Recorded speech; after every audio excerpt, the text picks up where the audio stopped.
Hey, this is Benny Walker, and you're rocking with Irene B on Rockin' Blues Down Under on Cairns FM 89.1. I'm sitting here with Benny Walker at the Byron Bay Bluesfest 2018, and it's lovely to meet you, Benny. It's lovely to meet you too, Irene. Thank you for having me. It's all happening for you, isn't it?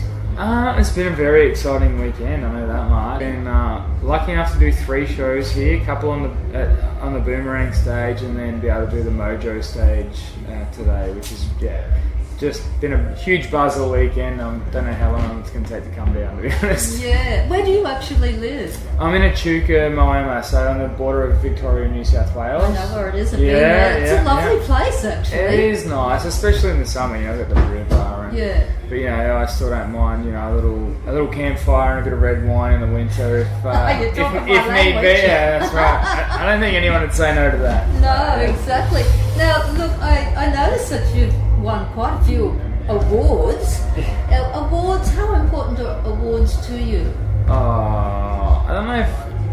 Yeah, it's a funny one. It's like you don't go out to do it. You don't write or record or play to win awards. I do it for my own fulfillment, and I wouldn't say I can get by without them, but it is really nice when you're doing things in the way that makes you happy for then someone to turn around and give you a pat on the back and give you a plaque or an award or whatever it may be. And yeah, it is nice. And then you get to go out for celebration drinks afterwards, so that's never a bad thing.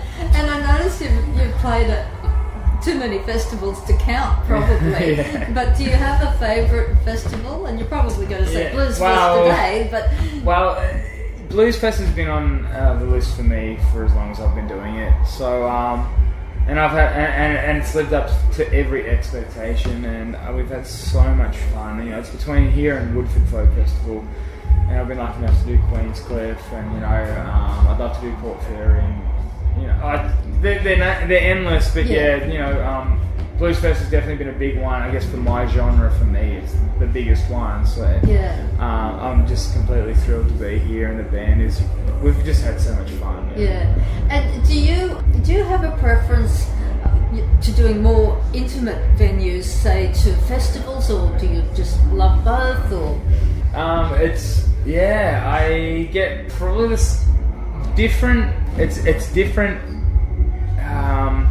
It's trying to, I guess, filling my cup in 2 different ways, if that makes sense. So with the solo thing, it's me to sit there, I tell stories, and it usually goes for an hour and a half, and I play a bit of piano, and I'll tell people the story behind every song. And then when it comes to the festival circuit, when I'm there with the band, it's more rock show, upbeat, trying to get that high energy thing. And I just, if it's an engaged audience and everything goes according to plan or better, then that's where the buzz comes from. And even if things don't quite go according to plan, you still walk off stage and you're high, and it's like it's a lot of fun. So and then you go and have a celebratory drink. And then once again we go and drink. Starting to detect that I'm drinking water just so everyone out there knows. Now tell me something. You would have a few mates here, wouldn't you? You're catching up with a few mates, yeah? Yeah. So and I was lucky enough to get a couple to come and play today. I'm a huge Jeff Lang fan, who I'm lucky enough to call a friend, and he got up and played with me and my band today. Little George are good friends of mine, and Justin from Little George got up and sang a song. Dan Salt and I are very close friends, and his band and my band, we're all really close, and we're too close. Our green rings are a little bit too close together.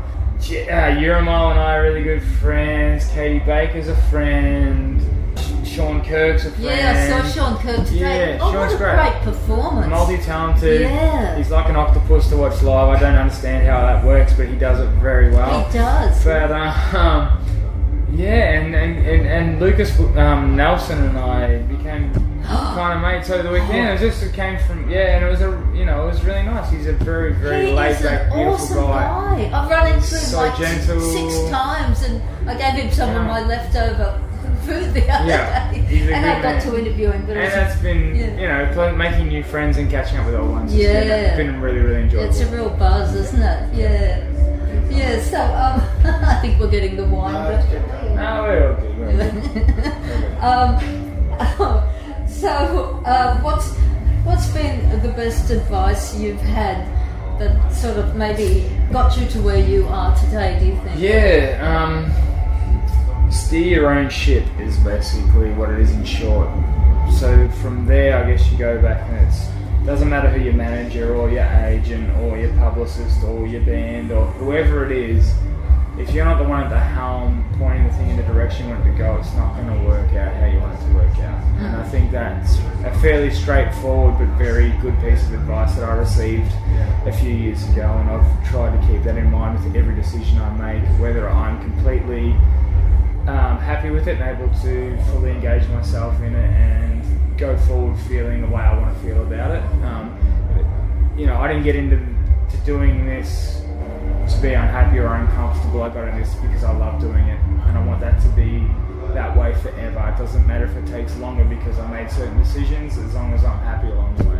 Yeah, and I love doing what I'm doing, so I get to talk to people like you. And I get to talk to people like you, and so it all works out in the for all of us, doesn't it? Yeah. Well, at what sort of age were you when you thought, okay, music's going to be my thing? Yeah, well, I started playing piano at 8, and then guitar at 10.